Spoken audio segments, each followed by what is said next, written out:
Picture this. It's a late Friday night in Speedway, Indiana, November 17th, 1978. The local burger chef, one of those spots that's always busy, is finally closing down. Inside, 4 young employees are wrapping up their shift. But what happens next? Well, it turns this totally ordinary night into one of the most baffling and heartbreaking cold cases in Indiana's history. So what really went down that night? That's the question that has just hung in the air for decades. You've got a restaurant, 4 kids, and a couple $100s, and they all seem to have just vanished, leaving behind a mystery that would honestly only get deeper and more frustrating over time. The first sign that something was seriously wrong wasn't some blaring alarm or a panicked 911 call. Nope, it was just a coworker stopping by to hang out with his friends, only to find this really unsettling quiet. So he pulls into the parking lot, and right away he notices the lights are still on, which is weird for past midnight. He heads to the back door, probably expected it to be locked up tight, but instead, it's open, just a little bit.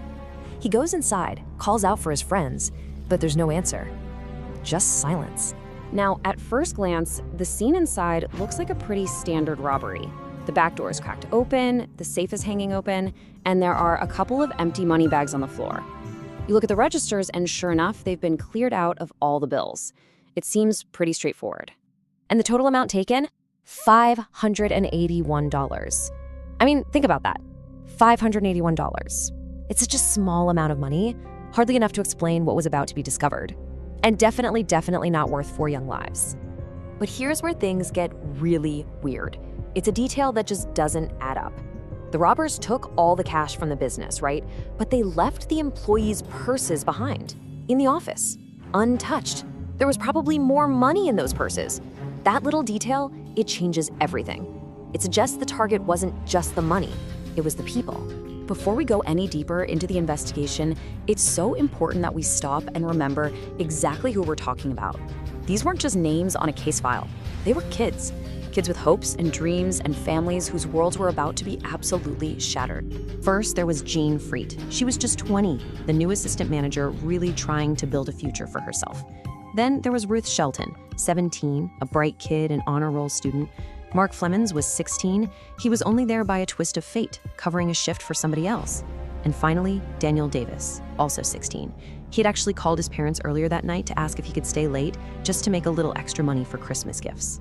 For about 2 days, there was this hope, maybe even a belief, that the 4 of them had just taken off. But that hope was completely shattered.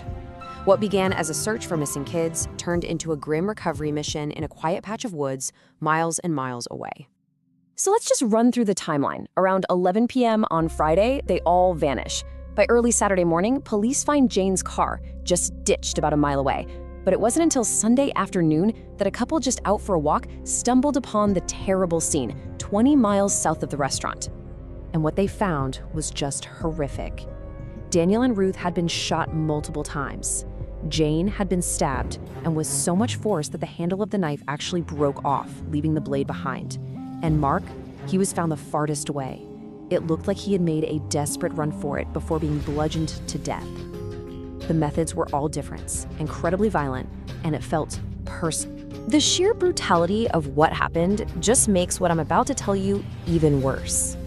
Because right at the very beginning of this case, there was a catastrophic mistake, a failure that would cripple the investigation before it ever really got started. This is going to be hard to believe, but when police first showed up at that empty burger chef, their working theory was that the kids had taken the $581 themselves and were just out on a joyride. They basically wrote it off as a teenage prank, even with those purses left behind. And because they had this flawed idea in their heads, they made an irreversible error. They saw no reason to secure the restaurant as a crime scene. So they let the morning manager come in, clean the entire place from top to bottom, and get it ready to open for business like nothing had happened. And just like that, it was all gone, washed away.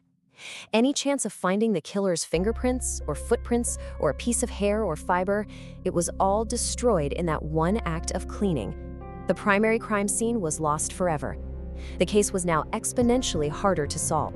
So with absolutely no physical evidence from the restaurant, investigators were basically left chasing ghosts. And over the next few years, 2 major theories would pop up. The problem was they were completely contradictory. Each one had its own compelling clues and its own frustrating dead ends. Okay, so on one side, you've got this guy, Donald Forrester. He's an inmate, and in 1984, he confesses to everything. He knew these really specific details about the crime scene, and even took police to find shell casings he said were from the murder weapon. But then, on the other side, police were looking hard at a local robbery gang. Their whole MO was hitting fast food joints, and an eyewitness even picked one of them out of a lineup. But here's the thing. Forrester later took it all back. He recanted his entire confession, saying he only did it to get out of a transfer to a really rough prison. So what do you do with that? Was it a real confession that could have cracked the case wide open? Or was it just a desperate lie from a career criminal playing the system? Police were left with two great stories and not enough proof for either one. And that was pretty much it. The case just went cold. The leads dried up, the people they suspected either died or just disappeared. And the families, they were left with nothing but questions, and this unresolved echo of a tragedy that completely rocked their town. More than 45 years have gone by. I mean, that's an entire lifetime. Over that much time, memories start to fade, witnesses pass on, and any real hope for answers just gets more and more fragile with every year that passes. And then, just this year, the building itself, the one that used to be the Burger Chef, was finally torn down. After all those years of being other businesses, the town's most visible, physical reminder of that horrific night is now just gone. This quote from Ruth Shelton's sister, Teresa Jeffries, just says it all, doesn't it? I always believe there's hope, but at the same time, you have to let go. It perfectly captures that impossible place the families have been stuck in for almost half a century, needing to search for answers, but also needing to somehow find peace. And really, that's the question that still hangs over this whole story. When the evidence is gone, when so much time has passed, what does justice even look like? For Jane, Ruth, Mark, and Daniel, justice was compromised from day one. And now all these years later, all that's really left is their memory and the deep, dark, unanswered mystery of what really happened to them.